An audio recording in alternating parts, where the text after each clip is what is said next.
Boa noite, pessoal! Hoje vamos conversar com a doutora Williane Guedes.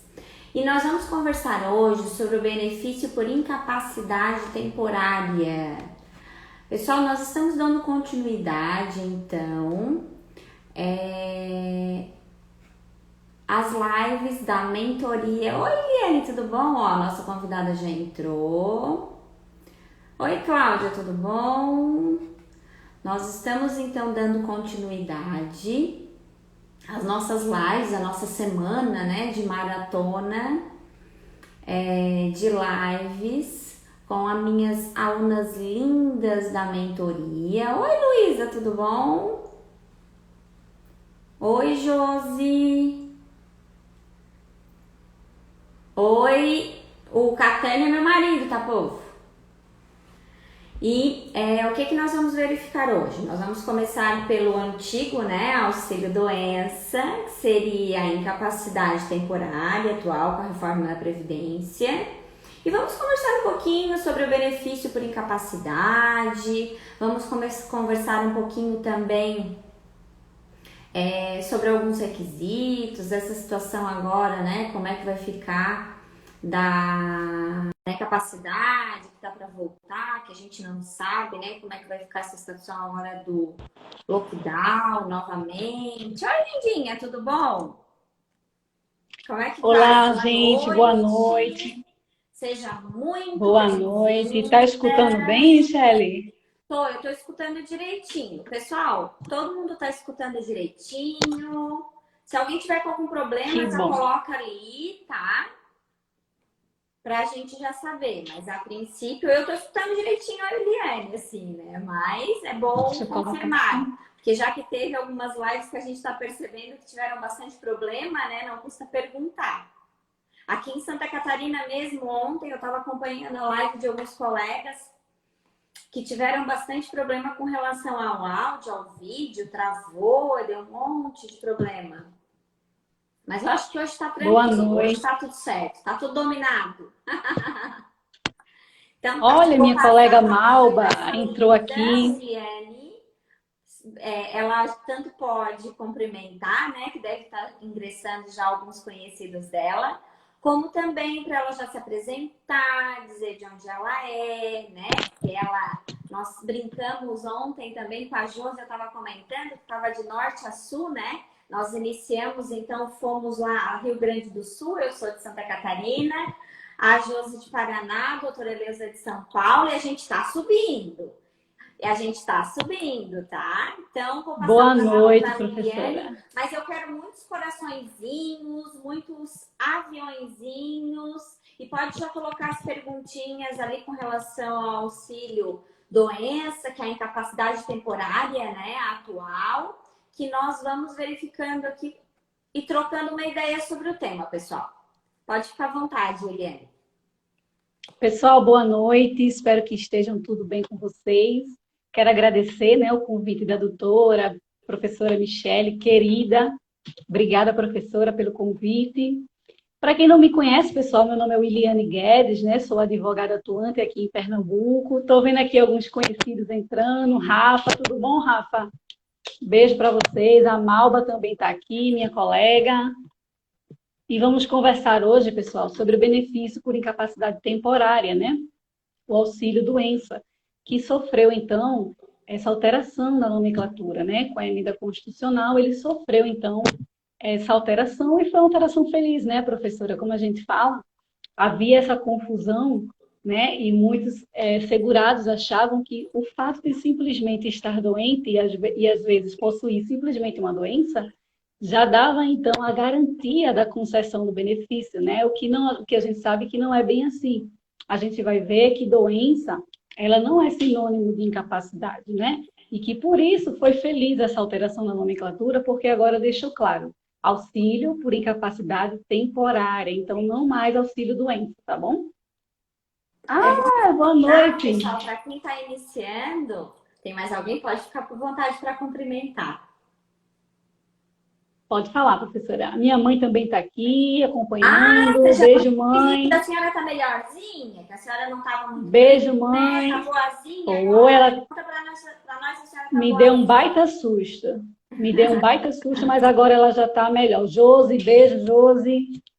As Tchau. nossas Beijinho, lindinhas pessoal. estão, a Luísa também já está em cima, estão todas ingressando. Sejam todas muito bem-vindas, uma boa noite, tá, pessoal? E coraçõezinhos, hein? Se tem perguntinha ali, já vai jogando ali que a gente já vai se organizando. Oi, Daniele, tudo bom? Uma E questão aí, que é pessoal? interessante ressaltar, pessoal, é que, por exemplo, no caso dessa modificação, a gente sabe que teve a emenda condicional, né?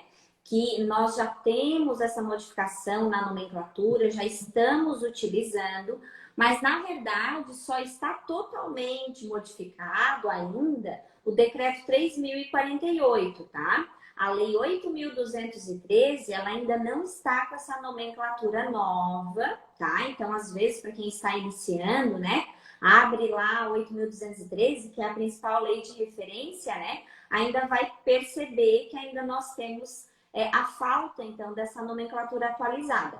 Então, você verifica o Exatamente. decreto 3.048, tá? E também, para quem trabalha, né? Apesar de que aqui nós estamos falando em benefício por incapacidade, e só em algumas circunstâncias vai ser caso realmente de discussão na área administrativa, recurso, mas é bom também já saber que nós temos que utilizar no nosso dia a dia também a IN 77, que até já está em vias de ser modificada, né? E ela é bem grandinha, assim, né? Para nós estudarmos ela toda de novo e nos divertirmos, né? Que a gente não para de E, estudar. Michele, eu sei que a gente tem algo em comum. Esse benefício eu sei que é o teu queridinho, né? E tem sido o meu também. Benefício por Esse benefício, incapacidade, eu particularmente, assim, no escritório, assim, a gente faz muito benefício por incapacidade. Aqui o meu foco no escritório, ele acaba sendo mais voltado a acidente. Vai desde o auxílio doença, a concessão do auxílio acidente, a concessão da aposentadoria por invalidez acidentária. Mas a gente trabalha bastante com esse segmento aqui no escritório, assim, desde que eu iniciei a advocacia, né? Oi, professor Denis, tudo bom? Ele fala de mim, ele disse que eu não saio das lives, mas hoje de manhã ele estava dando aula de novo, bem lindo, lá explicando detalhes lá também dos benefícios. Então, pessoal, sejam beijo, todos professor Denis. bem-vindos. Vou passar a palavra novamente para a Oliane para ela fazer as suas considerações, então. Fica à vontade, querida. Obrigada, professora. Bom, pessoal, como a gente estava conversando, né? Esse benefício realmente tem sido o meu querido, dentre aquele rol ali de benefícios da Previdência Social. E tem sido realmente o responsável, né, pela maioria das minhas ações. Quem me conhece aqui no Instagram, né, quem já é meu seguidor, tem muitas pessoas aqui que estão assistindo a live que já me seguem, outras não. Mas para quem já me segue, sabe que eu adentrei de cabeça, né, na Previdência Social. Realmente era uma matéria que eu não tinha costume, né? Meu foco antes não era advocacia, realmente era concurso, mas desde que eu decidi advogar, eu me apaixonei pelo direito previdenciário e, em especial, ao benefício por incapacidade, pessoal. É um benefício que realmente eu tenho gostado muito de fazer essas ações, mesmo eu sendo assim, né, uma jovem advogada. É um benefício que, devido ao fato de aparecer muitas ações, a gente não tem outro caminho a não ser estudar, são muitas atualizações, o direito previdenciário constantemente está trazendo inovações, alterações, inclusive, depois, né, doutora Michele, eu quero citar aqui com os colegas uma notícia, né, que vai muito em breve, né, o INSS ele vai estar autorizado a antecipação novamente do auxílio-doença, então a gente vai falar isso mais para Nossa, me frente. diga essa novidade, hein? Isso mesmo. Então, depois a gente vai falar um pouquinho mais para frente sobre isso. Antes, eu queria falar com vocês a respeito, então, para quem está iniciando, né, ou aqueles colegas que pretendem iniciar, que que nessa seara do direito previdenciário, esse benefício é um benefício que pode aparecer para você com mais frequência, dependendo, óbvio, da sua região, de onde você atua. Obviamente, quem trabalha ali, quem advoga, né, zona rural, possa ser que não seja o benefício que apareça com mais frequência, mas no meu dia a dia, né, na minha advocacia prática, ele tem sido realmente o benefício que tem mais aparecido. E aí, pessoal, eu queria falar para vocês que como é que chega esse cliente, né, até nosso escritório.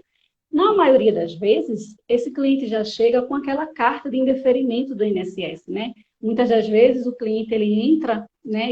Ele solicita o benefício sozinho através do meu INSS ou telefone ou a telefone 135 e ele já vem procurar o advogado quando já tem um indeferimento, quando ele foi para a perícia, o médico não concedeu o benefício a ele e aí ele se sente realmente injustiçado, procura a gente para que a gente possa, então, pleitear para ele na via judicial essa concessão. E aí, o INSS, né, ele tem indeferido esses benefícios por 3 motivos. Mas antes de adentrar nesses motivos com vocês, eu queria falar que existe uma previsão, né, que está lá no artigo 71 do decreto 3048 de 99. E por que eu estou citando o decreto e não a lei de benefício em especial? Porque como a doutora Michele bem citou aí, pessoal, o decreto já está atualizado com o decreto também 10.420, né? Do ano passado, de 2020.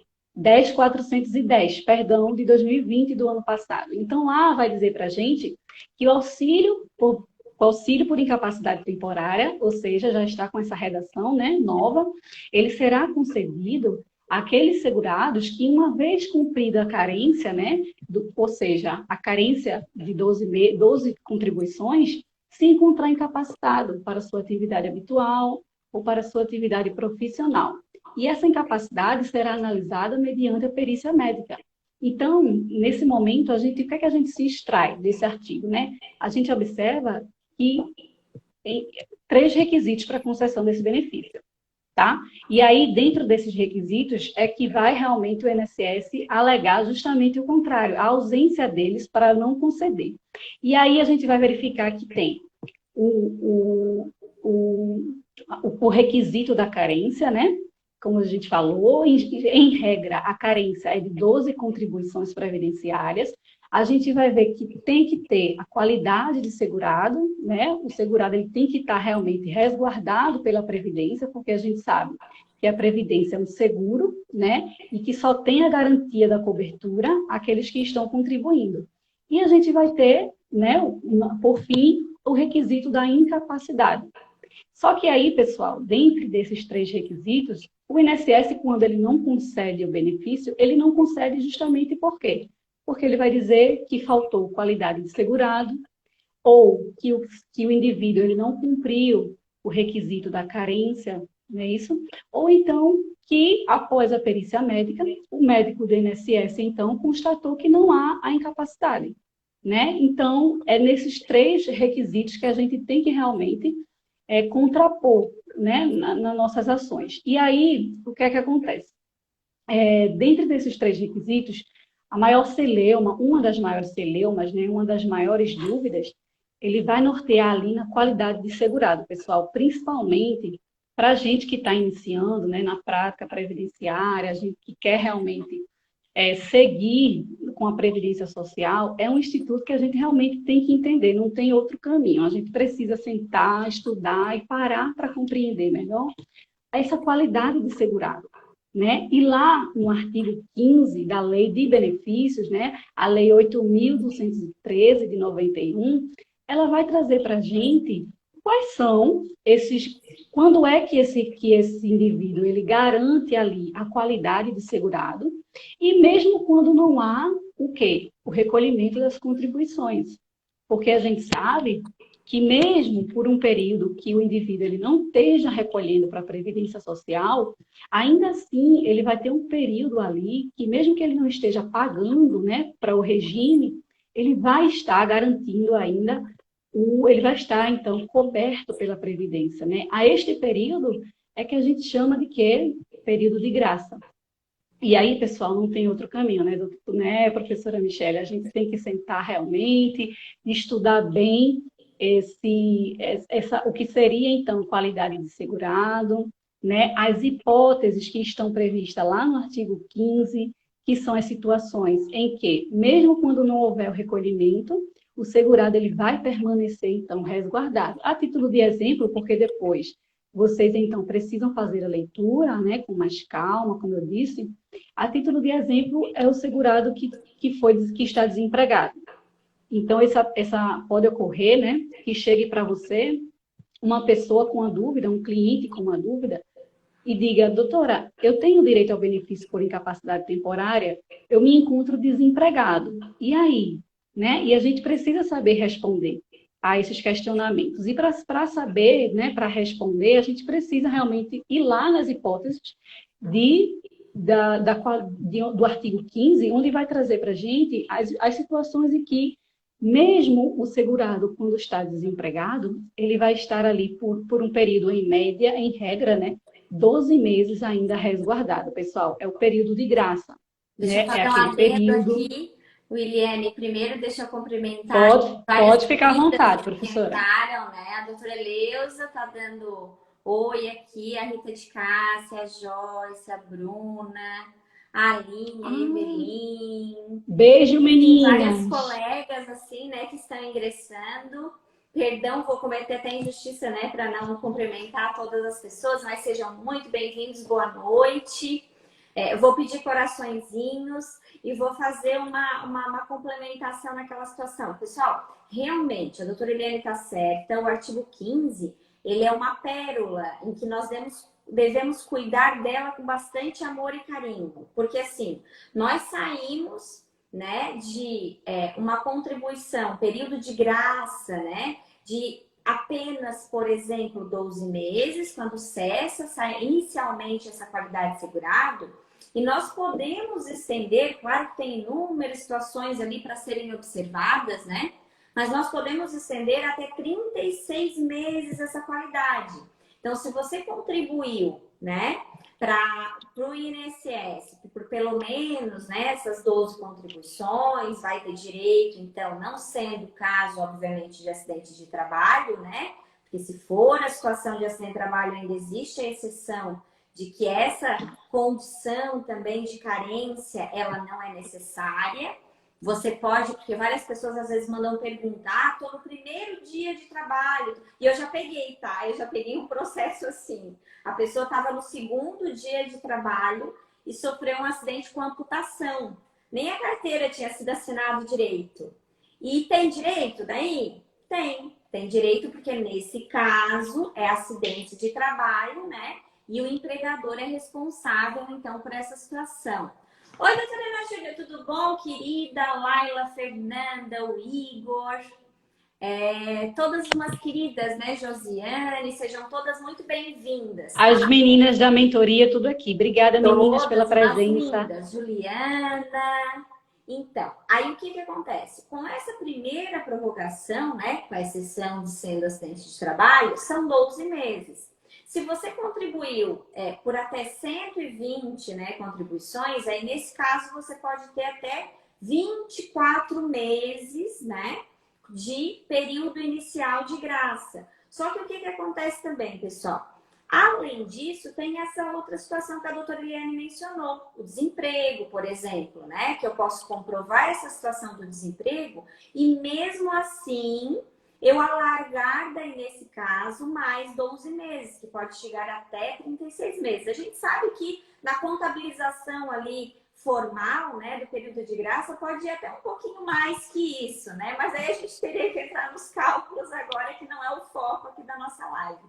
Mas com relação Verdade, à professora. prorrogação, é só para dizer para vocês que vale, então, essa observação desse artigo 15. BH presente, seja bem-vinda. Isso, digam de onde vocês são, que a gente já está dizendo aqui que é norte-sul, né? A Williane já mencionou aqui, né, que é de longe. Eu estou aqui no sul, em Santa Catarina, ela está no nordeste, né, lá em Recife, então, Pernambuco. Então, vocês digam de onde vocês são. Ó, BH, eu sei que tem pessoas de vários locais. E com relação... Michele, realmente foram lives de norte a sul do Brasil, literalmente, né? Mulheres no poder, pecado, aí os meninos vão ficar com ciúme. Então, podemos ter essas prorrogações, e isso vai. Eu atendi uma situação, assim, só a título de exemplo para vocês, eu atendi uma situação de pensão por morte, do tentativa de pedido, né, de pensão por morte, em que a pessoa veio me questionar se existia possibilidade de fazer esse pedido ou não.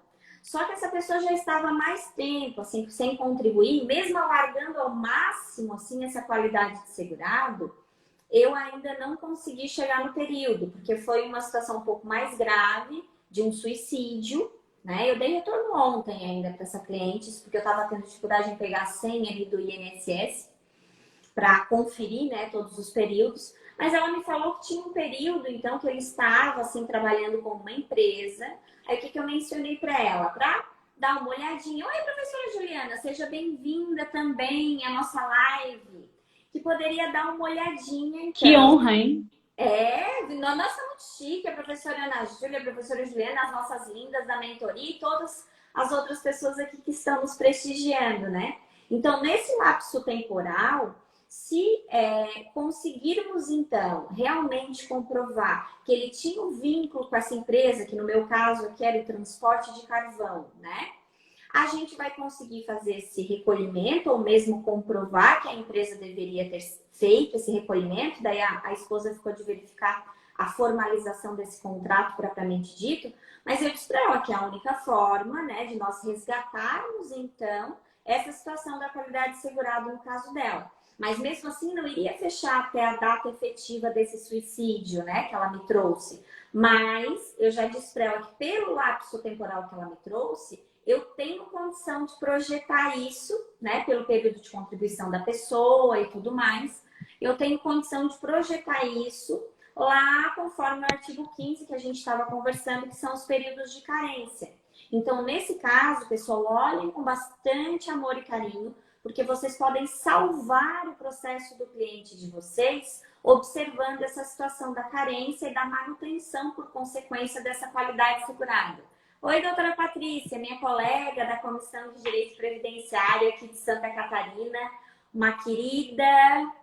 E não esqueçam daquela outra situação que está dentro dos requisitos também que a Williane apontou, tá? Que seria, no caso de acidente de trabalho, então, que é uma exceção, então, nesse caso, a eu efetivamente ter essas 12 contribuições. A Eliane vai mencionar ainda para vocês a recuperação ali, né? Se perde, como é que volta, no caso de não ser, né, acidente de trabalho. Pode ficar à vontade, Eliane. Isso. Obrigada, professora. Antes de a gente falar, né, especificamente da incapacidade, eu queria só trazer rapidamente, né, a senhora bem pontuou, mas eu só queria deixar mais realmente fixada essa questão da carência, né? Porque existe, como toda exceção, né, existe uma regra.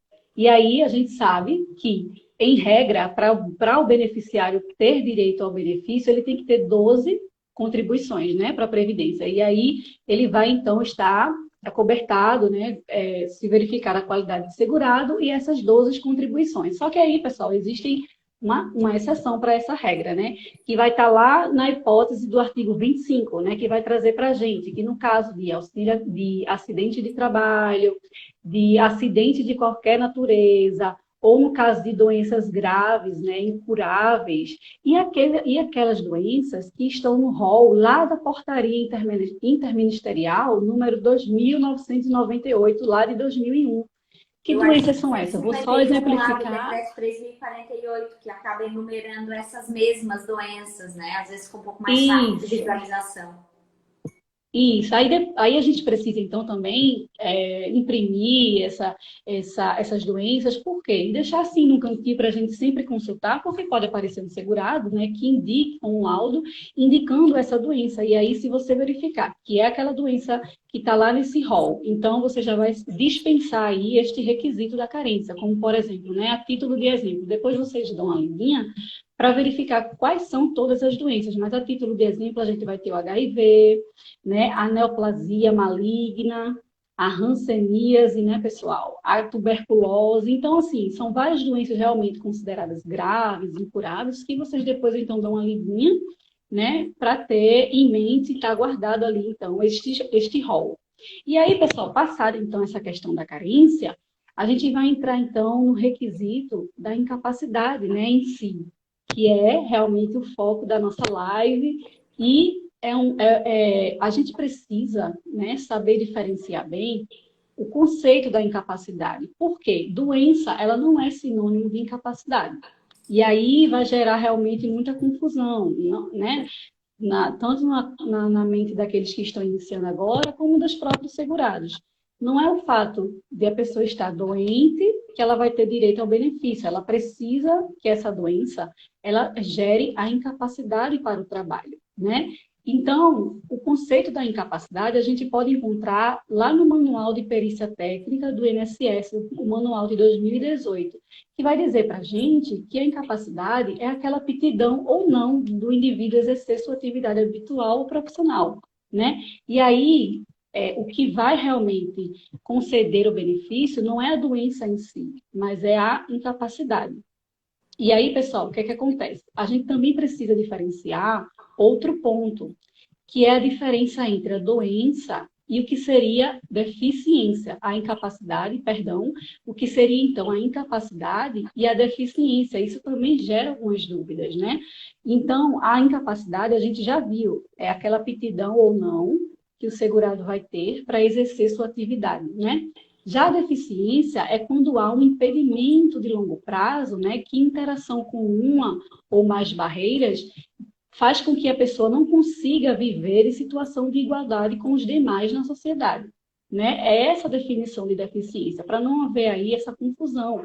E em relação aos benefícios, né, por incapacidade, a gente fala e foca realmente na incapacidade. A gente não vai focar na questão da deficiência, isso fica lá para a questão de uma possível aposentadoria ao deficiente ou para o BPC, que é, inclusive, sexta-feira vai ter uma live, né, professora?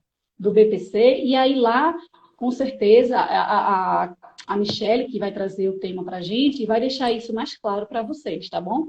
E aí, então, pessoal, o que é que acontece? Passado, né, a essa análise dessas diferenciações, resumidamente, a gente vai definir incapacidade. Mais uma vez, é aquela aptidão ou não do indivíduo exercer sua atividade ou profissão, e deficiência impedimento de longo prazo, né? Que interação com uma ou mais barreiras impede a convivência do indivíduo em condições de igualdade com os demais.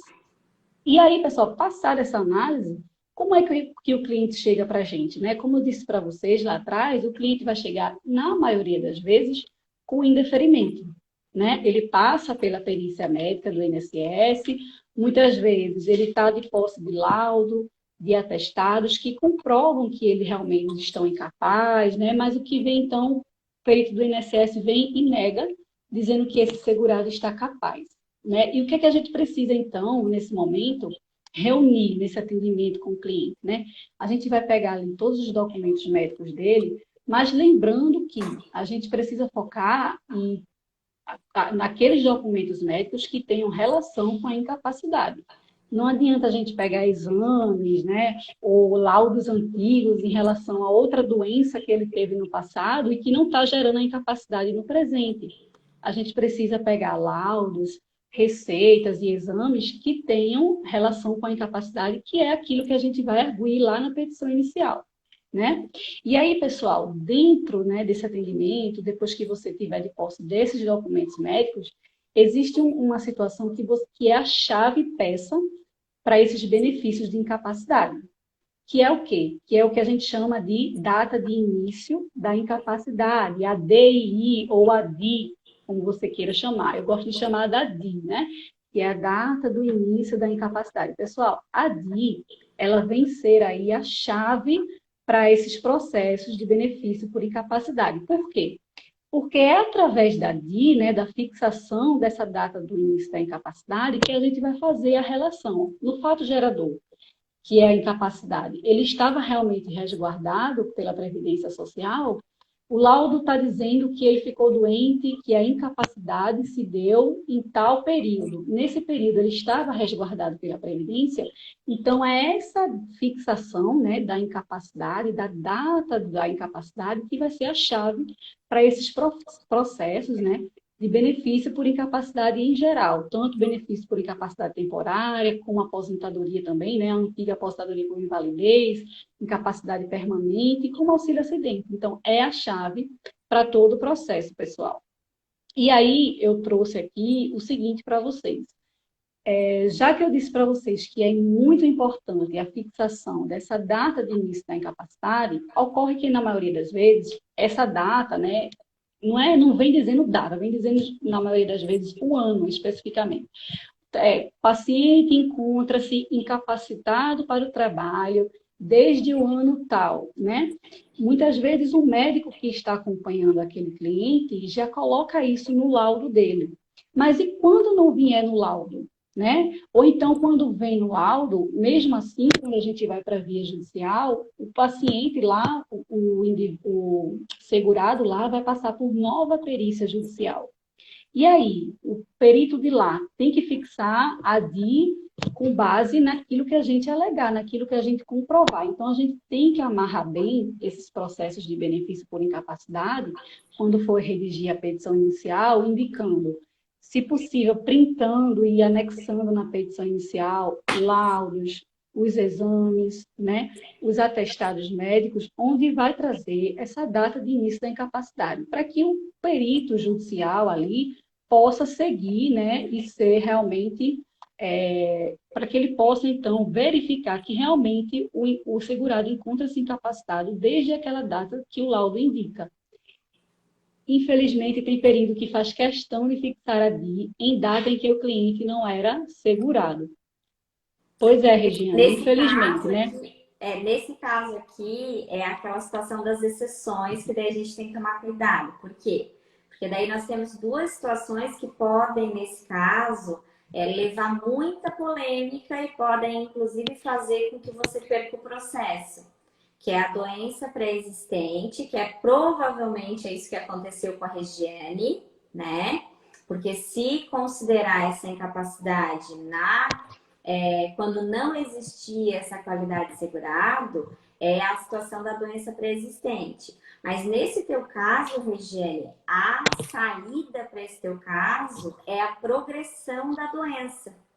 Aí o que você vai fazer necessariamente? Você pode comprovar tranquilamente, não precisa contar mentira nem nada no processo, que não é o foco, né? Quando essa pessoa ficou doente. Mas aí você pode, como a doutora Irene já pontuou e colocou os conceitos bem certinho para vocês, então assim, o momento que essa pessoa fica doente não significa necessariamente que é o mesmo momento em que ela ficou incapaz. Aí é onde você tem que tomar o cuidado e mencionar essa progressão, essa piora. Eu gosto de dizer para os meus clientes, porque às vezes a gente fala em progressão, eles não entendem direito do que a gente está falando, né? Então eu gosto de falar, ó, o senhor estava de uma forma e agora piorou o seu problema de saúde. Aí nessa piora é uma das situações que pode ser utilizada a seu favor. Já tivesse alguma coisa nesse sentido, Eliane? Olha, Michele, estou com um caso sim nesse sentido, mas é um caso de pensão por morte, né? Que eu estou tentando, estou demonstrando, né, ao juiz que a eclosão da doença, né, que a eclosão da doença se deu ainda quando ele estava segurado pelo regime da Previdência, né? E aí, a eclosão da incapacidade, né? Perdão, até eu estou confundindo, pessoal, mas doença realmente não quer dizer que é incapacidade, é a incapacidade. A eclosão da incapacidade tem que ser na data em que aquele indivíduo estava segurado, porque senão realmente, infelizmente, ele não vai ter direito à concessão do benefício, pontuando aí essa exceção que a doutora Michele bem pontuou, que é a questão de doença pré-existente, né? A TNU, ela entende que realmente, se o benefício por incapacidade, né, se a incapacidade para aquele trabalho é pré-existente ao ingresso do indivíduo ao regime previdenciário, realmente ele não tem direito, salvo se a gente conseguir comprovar o quê? Um agravamento dessa lesão, né? Um agravamento dessa moléstia, ou seja, o indivíduo ele tinha aquela doença, antes tinha, mas ele conseguia conviver bem com aquela doença, ele conseguia laborar, ele conseguia exercer suas atividades normalmente. Acontece que depois que ele começou a recolher para a Previdência, né, e passado ali um período, aquela doença começou a se agravar a tal ponto que fez com que essa moléstia, né, começasse a dar o quê? Os sintomas, agravar os sintomas da doença, né, e começam a surgir, então, essa incapacidade. Ele não começa, então, mais ter com lições de laborar, né? E é aí que a gente vai mostrar esse agravamento. Geralmente, pessoal, isso vem realmente, o que a gente precisa, nesses casos, é pedir ao cliente, né, que o médico que acompanha ele deixe isso bem amarrado no laudo, né? Porque se no laudo do médico que acompanha ele estiver indicando, então já é meio caminho andado. Fica difícil realmente não ter essa indicação do agravamento, né? E a gente realmente ter que indicar ali só com base em exames, e aí realmente fica a cargo do perito judicial que é realmente na mente dele, né? E o que não pode acontecer, como eu disse para vocês, é super importante a DI, né, ser fixada no período em que aquele segurado estava acobertado, senão ele não vai ter a concessão desse benefício, né, professora Michele? Quanto à fixação, pessoal, dessa incapacidade, não só com o cuidado que vocês devem ter com a situação do agravamento da lesão, se for o caso, né? Que está previsto também lá no artigo 59, já da Lei 8.213, mas também levando em consideração a situação, por exemplo, do indeferimento administrativo, né? Aí, quando nós temos a nossa turma ali de mentoria, e as meninas, às vezes, mencionaram em alguns momentos, né? E eu acredito que seja dúvida, quem sabe, de outras pessoas. Nós tivemos um benefício indeferido lá em 2018. Aí depois nós tivemos um outro benefício indeferido aqui em 2019. Aí depois nós tivemos, enfim, do mais longínquo, né, ao benefício mais próximo. Aí a pergunta, né, que não quer calar nesse caso, como é que eu faço esse pedido, né? Eu utilizo esse mais antigo, eu utilizo esse mais novo, de que forma que eu faço isso? Que geralmente quem está iniciando são as principais dúvidas que tem lá no dia a dia, né? Então, nesse caso, pessoal, o que eu recomendo, tá? Você pode iniciar lá desde o primeiro benefício? Pode, não só pode como deve. Mas você verifica se na sua região especificamente o juiz exige que tenham benefícios mais próximos ao protocolo da demanda. Por que eu digo isso? Porque nós constatamos ali conversando, eu e as meninas ali na mentoria, que aqui no Sul, por exemplo, se eu não tiver um requerimento dos últimos 6 meses, a não ser que não tenha ainda um indeferimento propriamente dito, que geralmente não é muito no caso da incapacidade, em outros tipos, né, de recurso, né, que não tenha descido, alguma coisa assim. Mas fora isso, se eu não tiver dos últimos 6 meses, eles vão incomodar e vão até mesmo solicitar que eu faça esse requerimento mais recente. Como as meninas também me mencionaram, a própria Eliane colou ali, que aqui eles me exigem que eu ingresse com o processo já com a cópia do processo administrativo. Inclusive, já no despacho inicial, sem o INSS dizer absolutamente nada, tá? Eles mandam emendar a inicial sob pena de indeferimento. Então, existe essa diversidade, né, conforme as regiões. E daí, o que acontece nesse caso e o cuidado que vocês têm que ter? Eu digo para vocês sempre pecarem pelo excesso, tá? E nunca pela falta.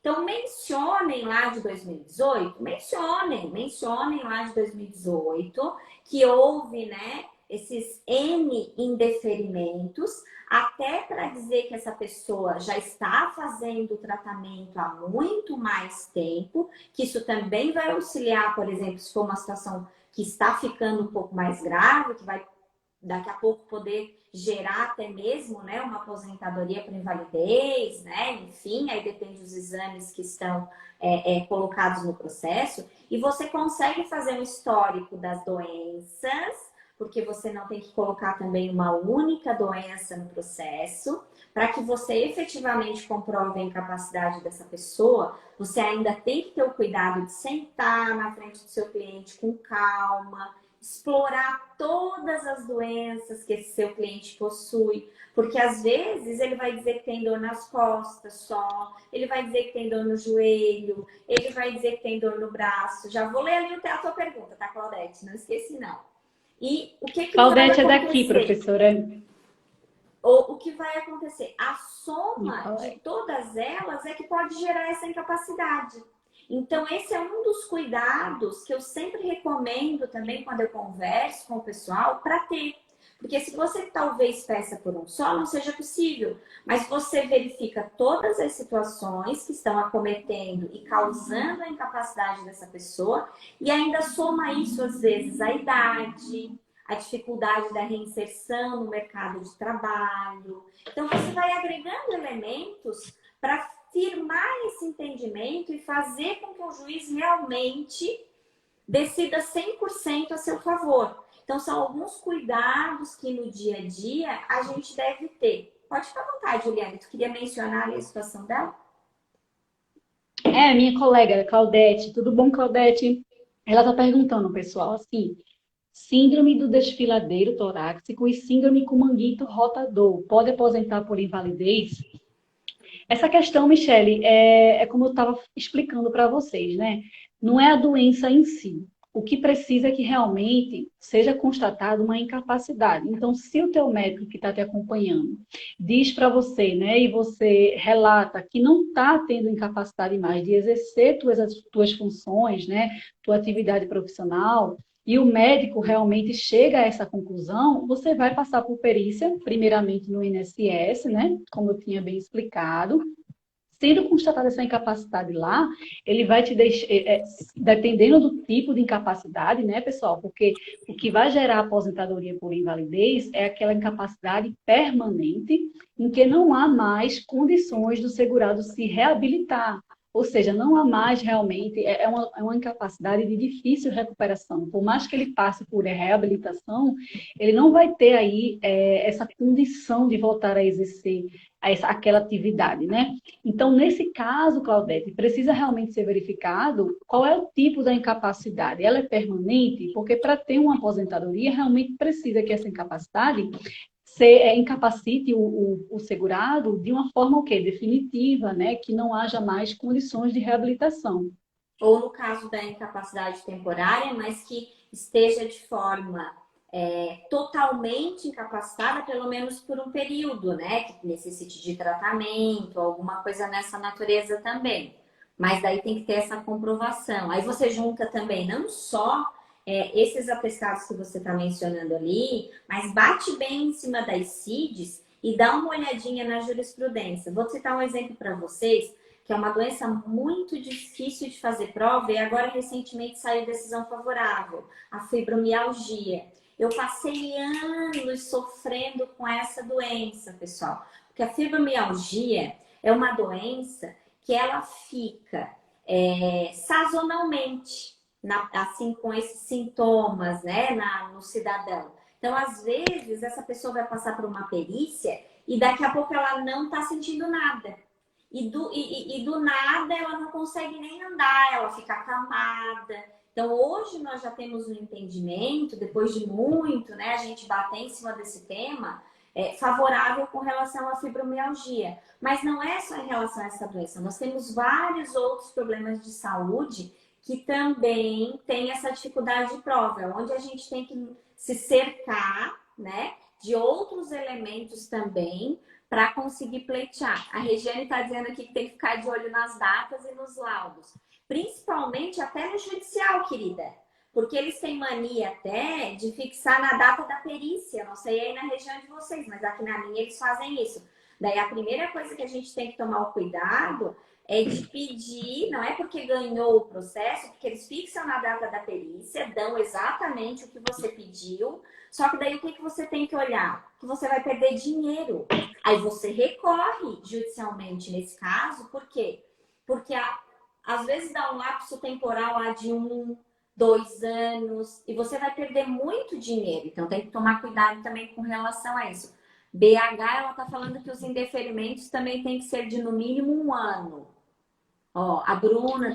A gente estava discutindo, né, Michele, lá no grupo da mentoria, essa questão que eu estou achando que realmente aqui em Pernambuco, os juizados são mais tranquilos em relação a alguns pontos, como, por exemplo, essa questão de juntar o pedido, né? Aqui a gente junta, pessoal, só que eu não faço realmente a juntada de todo o processo administrativo, mas eu indico claro, oriento que você junte todo o processo administrativo. Baixa lá o processo administrativo, né? E faz a juntada para poder entrar com a ação, porque eu não sei qual é a região que você está, embora aqui em Pernambuco, realmente, eu até mostrei a doutora Michele, né? Do print lá, que quando a gente junta só o quê, então? A gente junta só a carta do indeferimento. Eu não tenho realmente, a gente aqui não tem essa obrigação de juntar todo o processo. E quando a gente junta a carta do indeferimento, o juiz então ali aceita, né, intima o INSS a apresentar a contestação e ainda manda o INSS juntar o processo administrativo. Então, esse ônus aqui em Pernambuco realmente fica com o INSS, né?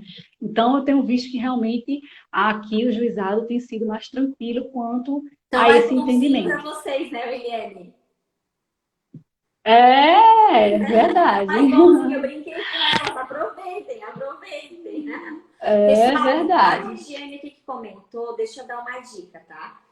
Eu não sei se na região de vocês é como da Eliane, que não obriga essa juntada, tá? Ou que obriga a juntada. Mas vou dar uma dica para vocês. Mesmo para quem não precisa realizar essa juntada, quando vocês forem fazer um requerimento dentro do processo, vocês não peçam só a cópia do processo administrativo. Vocês desmembrem esse pedido para pedir o laudo do SAB, como a Regiane está mencionando aqui, para pedir os outros documentos, né? O SCRE, que a gente chama, o histórico de crédito. Tem uma série de documentos ali que a gente deve pedir. Por que eu aconselho que vocês devam tomar esse cuidado? Se não tiverem já que fazer na esfera administrativa, porque daí a gente já pede tudo mesmo, né? Porque vocês podem utilizar esse próprio laudo do INSS, talvez a favor de vocês. Porque em determinado período, não quer dizer, e coloquem todos os números de benefício também que vocês querem juntar. Porque às vezes esses benefícios eles foram indeferidos e deferidos inúmeras vezes. Que às vezes a pessoa não ingressou só uma vez solicitando. E quando foi deferido, você pode dar uma olhadinha lá nessa perícia do próprio INSS e verificar o que o perito do INSS utilizou a favor do seu cliente e utilizar isso contra eles. Eu já consegui reverter decisão judicial orientando os meus clientes a fazerem isso, tá? Quando eu vi que estava bem difícil a prova, eu disse para eles, continuem tentando o deferimento. Aí lá no curso do processo, a perícia foi medonha, a perícia judicial, tá? Foi medonha. E ele tentou, eu orientei ele tentou pedir novamente no INSS e ele ganhou lá por 1 mês e meio, 2 meses, alguma coisa assim, bem pouquinho. Sabe o que eu fiz? Peguei esse deferimento, e essa dica vale dinheiro, hein? Porque eu reverto várias ações judiciais fazendo isso. Eu peguei esse deferimento do INSS no curso do processo, juntei no meu recurso do meu processo, que foi improcedente, porque a perícia foi uma M, com perdão da palavra, tá? Quando chegou lá, claro, colocando todos os elementos que o perito do INSS utilizou a favor do meu cliente e ainda colocando bem grande embaixo que eles reconheceram a incapacidade do cidadão de ofício. Por quê? Dica Porque de ouro, né? reconheceram em loco, no próprio órgão, não tem o que brigar. E com isso, pessoal, os desembargadores vão dar o direito do cliente de vocês. Eu jogo o que vocês quiserem, porque eu ganho vários processos fazendo isso, tá? E aí, Michele, a gente vai ter também aquela questão, né? Aquela problemática do pedido de prorrogação, né? Da alta programada, primeiramente, Sim, né? que é outro Ou impasse, seja, né?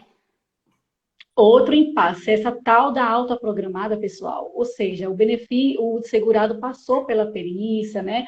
O perito constatou ali que ele precisa de 30 dias ou 35 dias, 45 dias de afastamento, só que ele não consegue se recuperar nesse período, né? E aí, o que é que precisa ser feito? Ele precisa pedir a prorrogação desse benefício lá na via administrativa, né? E aí, ele tem que pedir essa prorrogação 15 dias antes desse benefício cessar, não é, professora Michele? Sim, porque se não fizer isso, depois ele perde o lapso temporal para fazer, e daí vai ter ainda que esperar aqueles 30 dias que não são judiciais, na minha opinião, eles são até inconstitucionais, mas infelizmente fica a minha palavra contra deles, porque o INSS não permite que entre novamente pleiteando benefício, daí dá mais uma incomodação, né? E aí, Michele, o que eu queria que você trouxesse aqui para a gente, professora, é aquela questão, né, no valor desse benefício. Por quê? A gente sabe que com a emenda constitucional nem sempre será mais favorável pedir a aposentadoria por invalidez, né, o benefício por incapacidade permanente. Ou seja, muitas vezes vai ser melhor aquele segurado permanecer recebendo o benefício por incapacidade temporária, o auxílio-doença, porque sofreu aí, então, uma mudança no cálculo desse valor do benefício, né, professora? Infelizmente, querida, bem infelizmente, assim, a gente ficou muito triste, inclusive, né? Que essa orientação, pessoal, que a Oliane está mencionando, o que, que seria? Do cuidado, tá? Para quem está trabalhando com benefício por incapacidade, do cuidado que vocês têm que ter em conversar com o cliente de vocês a partir de agora, por duas situações. Uma, primeiro, verificando se você consegue, né, alargar, que foi as perguntas, né, das nossas bonitas ali em cima, alargar, então, essa retroatividade do benefício para ser anterior à reforma da Previdência, para ver se a gente não pega, então, né, essa situação do cálculo de minoração, digamos assim, né, para o direito adquirido, para dizer que a pessoa já estava acometida desse problema de saúde antes da reforma da Previdência. Esse é um dos argumentos que podem ser utilizados.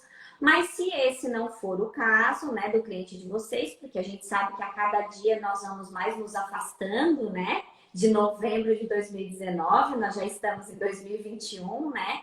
Então, nesse caso, a gente tem que elucidar para o cliente que hoje, se ele ficar afastado por auxílio-doença, o salário de benefício dele vai ficar constando como 91%.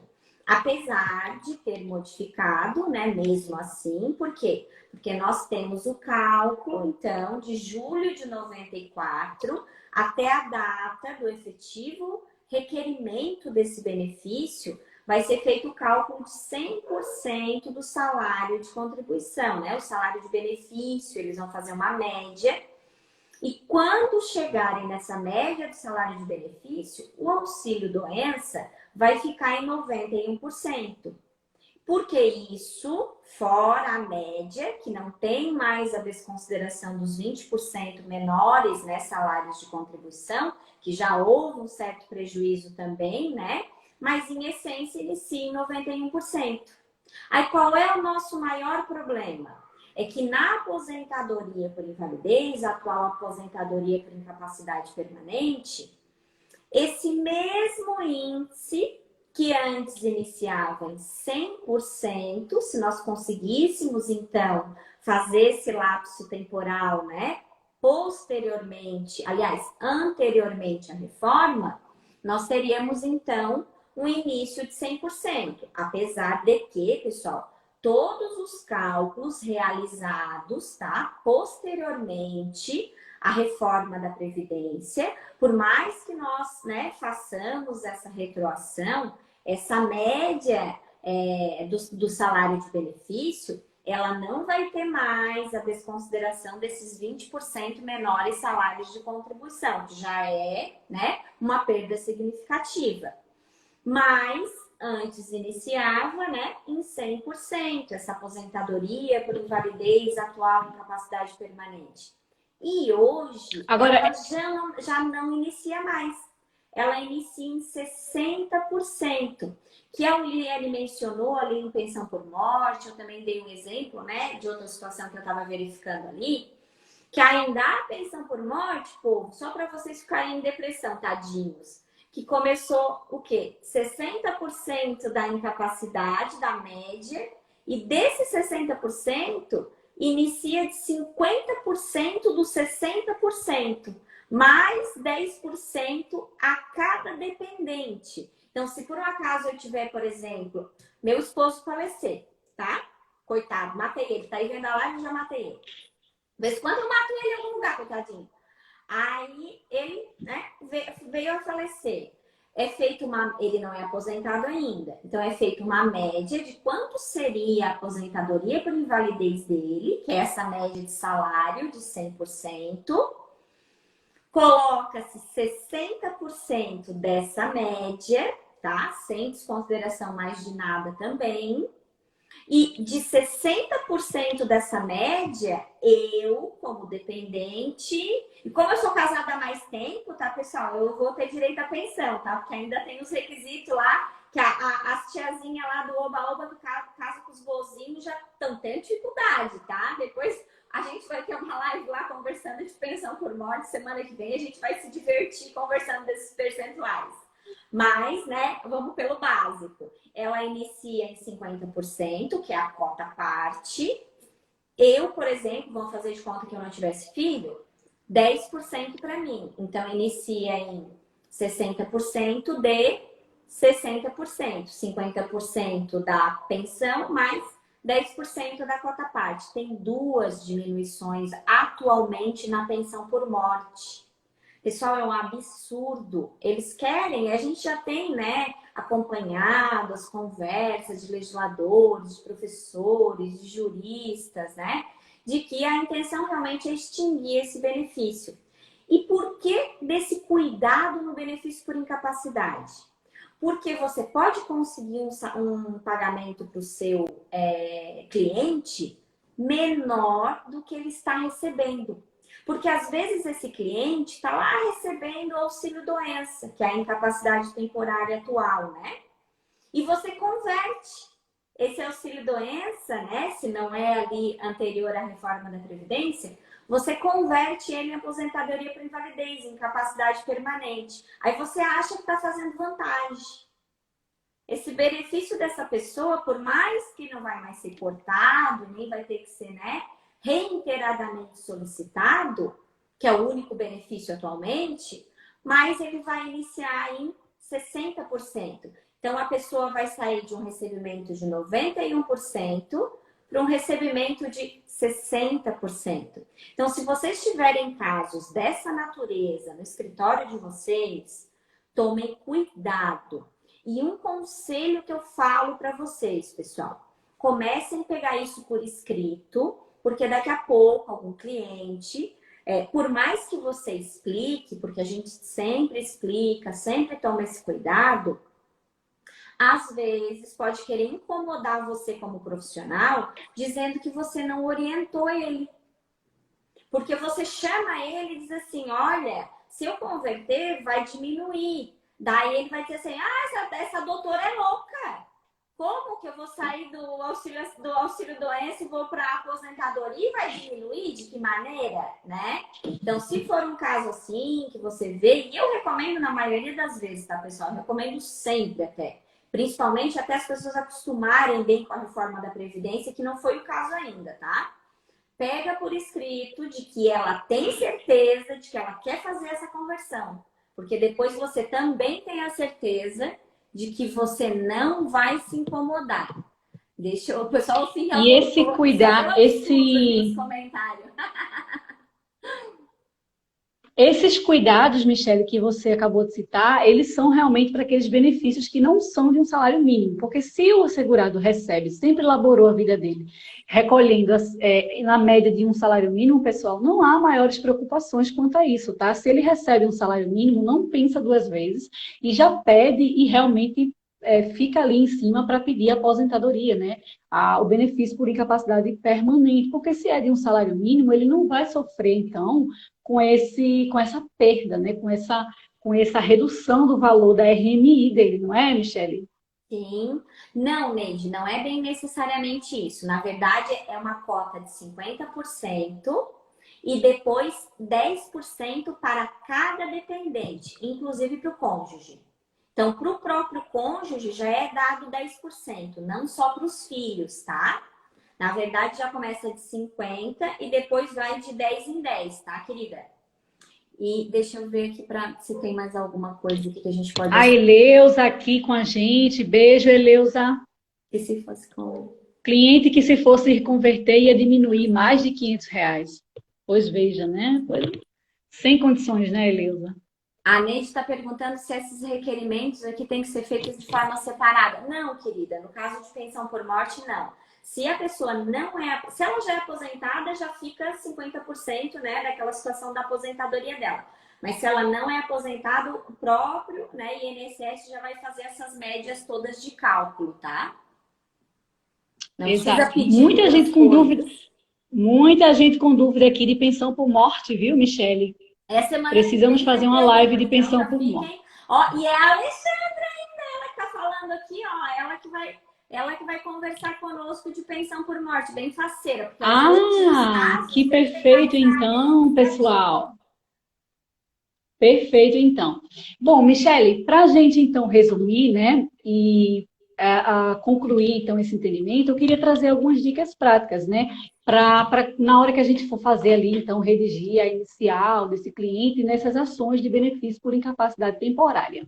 Um ponto que eu queria trazer para vocês é de vocês deixar o cliente claro, cliente ciente de que se ele não comparecer a essa perícia pessoal lá, judicial, né, a perícia judicial, o processo, então, vai ser extinto, sem resolução do mérito. Então, orienta o cliente a não faltar o dia da perícia, né, que ele compareça, separe, né, faça um atendimento com esse cliente para organizar a documentação que ele precisa levar para essa perícia, por quê? Tem cliente que vai levar exame de tudo que é gosto, pessoal, e não há essa necessidade, né? Eles Até o que precisam levar prejudica, né, exame, Williane? Tem que dar uma separada, né? levar exames, laudos e atestados, como eu disse a vocês, que tenham relação com aquela incapacidade que vocês estão alegando ali na petição inicial, né? Então, ter esse cuidado. Anexar, então, esses atestados, de preferência em ordem cronológica. Na petição inicial, aqui em Pernambuco, vocês acreditam que se a gente não indica qual é a especialidade da perícia médica que a gente quer, o juiz também manda emendar? Então, na hora que vocês forem fazer essa petição, indiquem a especialidade. Ó, se é ortopedia, peçam perícia para ortopedia. Se é neurologia, com neurologista, cardiologista, então indiquem a especialidade da perícia, porque aqui, pelo menos em Pernambuco, é uma realidade. A gente tem que indicar qual é o ramo dali, né, da medicina, da perícia que a gente quer que o cliente faça. E aí, outro ponto também, pessoal, deixa eu ver aqui, né, nos meus tópicos que eu anotei aqui para não esquecer de nada. Ela tá As toda CIDs, né? organizadinha, bem linda, gente. Ela preparou toda a porcaria Porque para é legal para muita vocês. coisa. Pessoal, esse benefício, vocês não imaginam. As celeumas que giram em torno desse benefício. É muita coisa, pessoal. 1 hora ainda é pouco para a gente realmente destrinchar tudo, né? Tem a questão também que eu queria trazer para vocês da súmula 78 da TNU, para aqueles portadores de HIV, que a gente sabe que quando for um portador de HIV, além da incapacidade em si, ele também vai ser analisado o quê? A condição social, cultural, né? Que aquele social, que uma perícia, na verdade, social, para analisar, então, as condições, né, possíveis o quê? Possíveis preconceitos que essa pessoa sofra, porque a gente sabe que os portadores de HIV, eles realmente têm dificuldade, né, ao mercado de trabalho. Então, são pontos, pessoais, que a gente precisa realmente estar por dentro. E, Michele, está se esgotando, eu acho, o tempo, e a gente não falou da novidade, né? Que está previsto, então, para o INSS. Não foi ainda, pessoal, não saiu ainda, né? Não é oficialmente, mas é a notícia que está pendente da sanção Vai parar um presidencial. pouquinho, Então, a agora a gente... Liliane vai parar, porque essa aí é direito que nem saiu ainda, então é top de mídia. Então é coraçãozinho Justamente, assim, pessoal. top. Faz post pra fora. Pessoal, é uma dica de ouro para vocês. Está previsto para voltar, então, a concessão da antecipação desse auxílio-doença, né? Benefício por incapacidade. A gente fala muito auxílio-doença porque tem segurado que realmente ainda não conseguiu distinguir bem esse termo, né, pessoal? Então, está previsto, então, para sair essa concessão antecipada do auxílio-doença com base nos atestados médicos, como foi lá em 2020, no início da pandemia, né? O segurado, através do meu INSS, ele vai lá, solicita a antecipação, anexa os atestados médicos, né? Só que dessa vez, além de atestados, provavelmente eles vão pedir também exames para ter uma análise mais robusta para evitar o quê? Evitar fraudes, né, pessoal? E aí, o que é que vai acontecer? A gente já vê que também, infelizmente, a gente sabe que vai ocorrer muitos indeferimentos, porque foi assim o ano passado, né? Eu mesmo tenho vários casos aqui de que o benefício foi indeferido, a antecipação do auxílio-doença, simplesmente porque o laudo médico não estava dentro do parâmetro que o INSS exigia, né? Lá na portaria, se eu não me engane, deixa eu ver aqui se eu anotei para vocês a portaria. Não tenho aqui agora, pessoal, mas foi uma portaria de 2020 que vinha trazer ali para a gente quais eram os requisitos que esse laudo médico deveria ter para que essa antecipação fosse concedida. O laudo deveria estar legível, indicar as CIDs, indicar o tempo necessário para a Querem recuperação, e anotar aí a portaria conjunta número 9.381, de 6 de abril de 2020. No exatamente, artigo professora, muito 2º, obrigada. parágrafo 1º, tá? Até porque eu Muito acredito que obrigada. esse que vai vir vai, eu acho que corroborar os mesmos elementos, provavelmente. É, pois é, a gente não sabe ainda, né? Porque como a gente falou, não é oficial, né? Mas a gente está aguardando, então. A gente sabe que realmente, provavelmente, isso vai acontecer por conta do agravamento que a gente está tendo agora da pandemia, né, professora? Sim, e nós estamos, infelizmente, até a Alexandra colocou ali, está aguardando o presidente sancionar. Então, ó, vocês, quem não tinha prestado atenção a esse detalhe, vocês já prestem atenção, porque quem sabe daqui a pouco vai voltar aqui em Santa Catarina, eu não sei como é que está na região de vocês, mas aqui em Santa Catarina, o Tribunal de Justiça, ele cancelou todas as perícias judiciais que estavam acontecendo já, tá? As perícias administrativas ainda estão mantidas, mas eu acredito que tendo a sanção desse decreto que a Williane está mencionando, né, presidencial, dessa nova regulamentação, acredito que vai ser suspensa também o administrativo e nós vamos ficar pior do que nós estávamos, tá? Por quê? Porque antes nós tínhamos a não possibilidade de fazer o administrativo, mas em algumas situações, eles ainda estavam agendando o judicial e agora eles cancelaram tudo. Ou seja, vai parar tudo, pessoal. As concessões de benefício, elas vão estagnar. Então, vocês ficam ligados, se organizem, inclusive nos seus processos, tá? Porque eles estão cancelando. Aqui em Santa Catarina, eles começaram a cancelar perícia e cancelar também as audiências do Tribunal de Justiça. Eu que faço muito, aí vocês podem chamar atenção, professora, mas está correndo na Justiça Federal. A da Justiça Federal ainda não estão cancelando. Mas eu, como faço muito acidente de trabalho, eu já estou o mês inteiro passando trabalho com essas situações, tendo que explicar a cliente, tendo que justificar. E às vezes, pessoal, perícia que essas pessoas estavam esperando há quase ano, assim, sabe? Para fazer os processos. Então, a situação, infelizmente, ela está bem complicada. A gente está... o que eu penso, assim, o que eu estou vendo, tá? À beira de um caos social, porque a gente sabe que à medida que essas pessoas não tenham o mínimo lá de um salário mínimo para sobreviver, a gente nem tem noção, né, o que vão fazer da vida. É por isso que às vezes algumas pessoas me perguntam, assim, se eu sou contra ou a favor do lockdown, e particularmente, pessoal, eu sei que cada um tem a sua opinião e eu respeito a opinião das outras pessoas, mas o que eu tenho para dizer como minha opinião pessoal, tá? Eu teria, Michele, condições de ficar e na minha casa durante um período e eu não passaria fome. Mas eu tenho certeza absoluta que os meus clientes não têm essa condição. Então, por isso, porque eu tenho noção de humanidade, eu sou contra.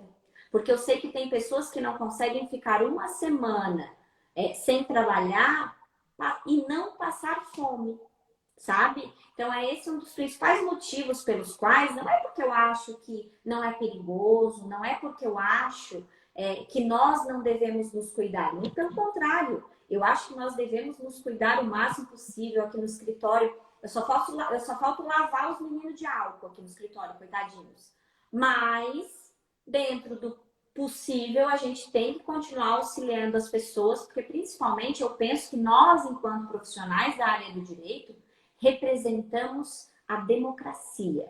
Nós representamos a justiça. E se nós pararmos de trabalhar, daí a vaca vai pro brejo total, tá, pessoal? Na minha opinião. Mas como eu disse para vocês, respeito a opinião de todas as outras pessoas. Mas a minha opinião pessoal é essa, tá? Ó, estão dizendo que o TJ de Minas Gerais também suspendeu tudo. Deixa eu ver se tem mais algum aqui. A Alexandra disse que semana que vem vai ter perícia e está aguardando resultado. Serviço essencial. E aqui em Santa Catarina, a advocacia, mas eu sei que não é em todos os estados, tá? Aqui em Santa Catarina, nós conseguimos um entendimento na regulamentação do nosso governador já em março do ano passado, considerando a advocacia como serviço essencial. Então, os escritórios de advocacia, eles não têm que fechar. Então, durante toda a pandemia, até quem me acompanha na rede social, algumas pessoas me perguntavam até, mas eu não fechei o escritório realmente, porque aqui a advocacia é considerada atividade essencial. As restrições que nós temos é a distância, né? Não aglomeração, mas geralmente é muito difícil ter aglomeração em escritório de advocacia, né? Porque a gente atende com hora marcada. E o que eu estou fazendo também como solução? Porque eu atendo muito pessoas de idade, aí quem sabe vocês possam se valer da mesma situação.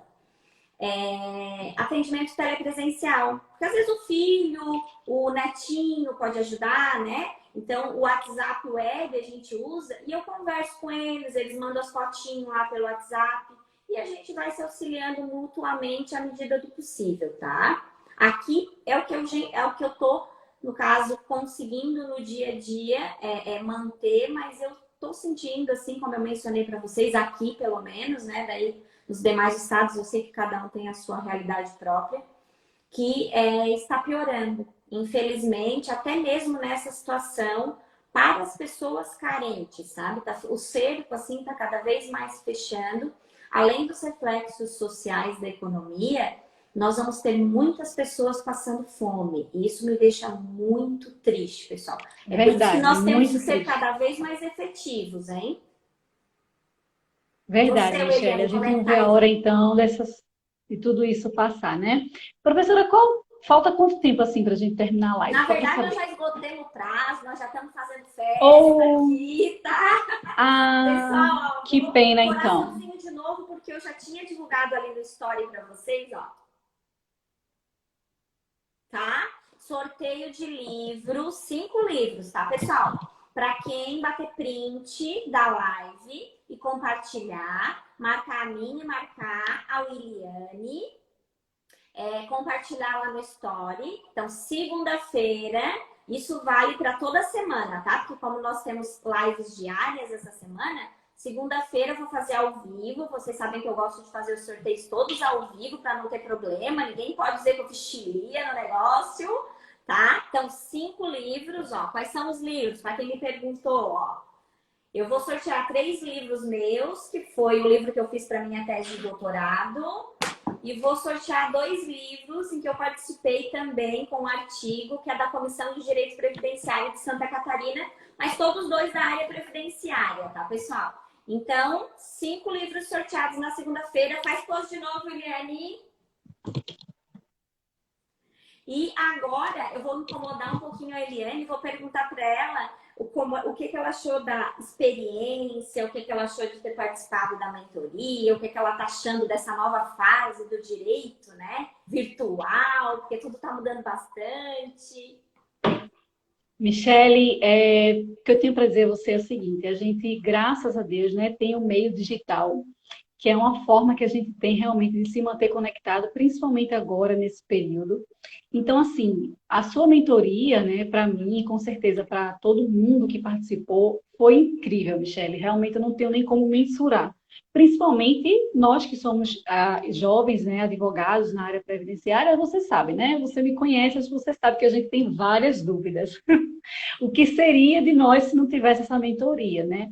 Então, assim, pessoal, todo o conhecimento investido não é tido como dívida, né? É tido como um lucro, né? Isso é revertido em conhecimento e não há valor, não há dinheiro que pague o conhecimento, principalmente para quem está iniciando, não tem nem palavras, né? Principalmente para gente que não tem tio, pai, primo, irmão na advocacia, o que seria de nós se não tivesse esses cursos, né? Esses cursos práticos, essas mentorias. E a mentoria da doutora Michele foi sensacional. Lá a gente tirou várias dúvidas, conheci um monte de gente linda, as meninas aqui. Pessoal, perfeito. Não tenho, Michele, realmente como mensurar.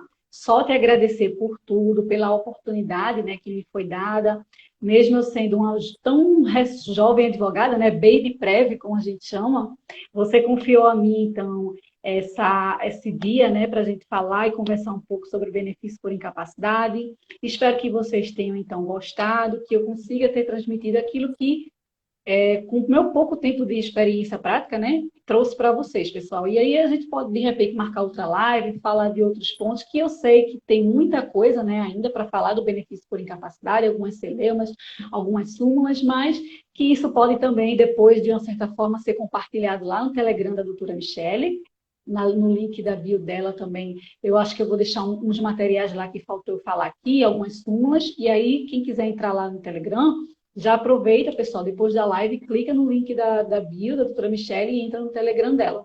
Então, Michele, só agradecer, né, por essa oportunidade, dizer que te admiro muito como pessoa, como professora, e gratidão, gratidão por tudo.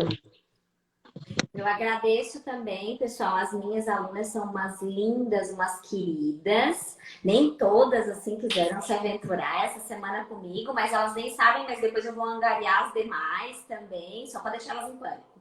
Vou angariar as demais também.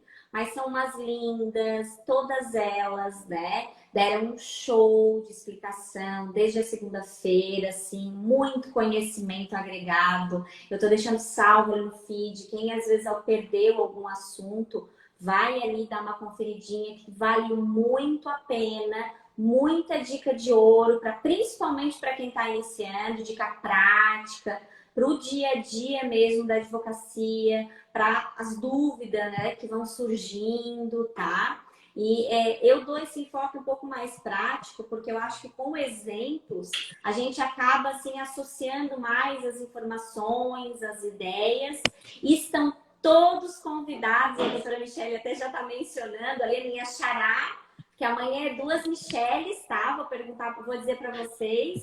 Ó, amanhã é 2, hein? Já pensou, Michele em dose dupla? Tá cabendo tudo? Eu brinquei com ela esses Nossa, dias. vai ser sensacional, pessoal. Não percam, BPC Loas, imperdível, pessoal. Ó, e vou dizer para vocês que a doutora Michele, ela é assistente social e advogada. Então, ela vai trazer um plus a mais ainda essa situação do BPC, né? Que ela tem um olhar social também mais aprofundado. Então, aproveitem. O tema de amanhã também, que como os demais, desde segunda-feira, com a doutora Eleusa, com a doutora Laila, com a doutora Josi, hoje com a doutora Eliane. Está sendo maravilhosa a nossa semana de conhecimentos. Beijo no coração de todos. Muito obrigada, minha linda, por todos os Tchau, tchau, Michele. Até a próxima. Foi perfeito. Parabéns, tá?